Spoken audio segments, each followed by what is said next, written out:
difficile. Есть и другие соображения. We're doing this to wake the leaders up. Europe 1. La revue de presse internationale sur Europe 1 en Chine. Et au Brésil ce matin, première étape, l'Afrique du Sud, où nous rejoignons Valérie Hirsch. Bonjour Valérie. Bonjour. De quoi parle-t-on à Johannesburg ce matin ? Ici, on parle de l'élection de la première femme noire à la tête de Johannesburg, la capitale économique de l'Afrique du Sud.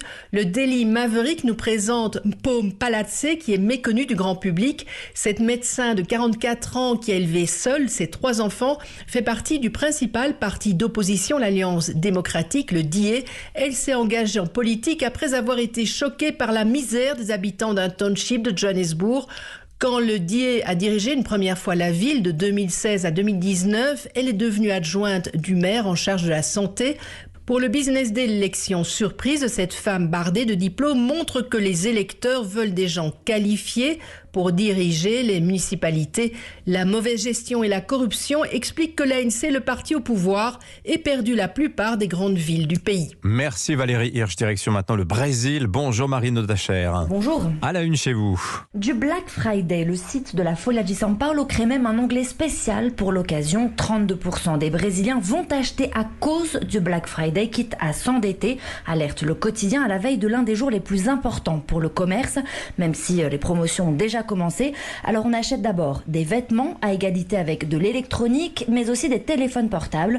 Dans un pays où les achats se font souvent à crédit en plusieurs fois, la presse conseille d'éviter les achats impulsifs ou inutiles. Et puis les arnaques, comme l'explique l'hebdomadaire Istoé, poussent souvent à acheter pour la moitié du double du prix original, entre guillemets. Le journal renvoie donc à un tableau Excel très précis avec 80 produits au prix manipulé. Merci Marino Dacher. Enfin en Chine, bonjour Sébastien Le Belzic. Bonjour. De quoi parle-t-on chez vous ? Alors à la une de l'actualité, la Chine dans les starting blocks à 2 mois des Jeux Olympiques d'hiver et 100 jours exactement des Jeux Paralympiques. Le Beijing Daily annonce que tout est prêt. 8 nouvelles installations ont été construites et sont en phase de test, en plus de celles déjà existantes, comme le grand stade qui accueillera la cérémonie d'ouverture le 4 février et la piscine olympique transformée pour l'occasion en patinoire. Il y a 2 villages olympiques, précise le Global Times, l'un dans la capitale même pour les compétitions en intérieur et un dans le nord du pays pour les épreuves de ski. 200 km les séparent, reliés par une ligne TGV tracée pour l'occasion. Seule inquiétude, précisent les journaux, le Covid. Les participants aux Jeux de Pékin seront placés dans un circuit fermé, en clair une bulle sanitaire, et il faudra impérativement être vacciné pour éviter les 21 jours de quarantaine.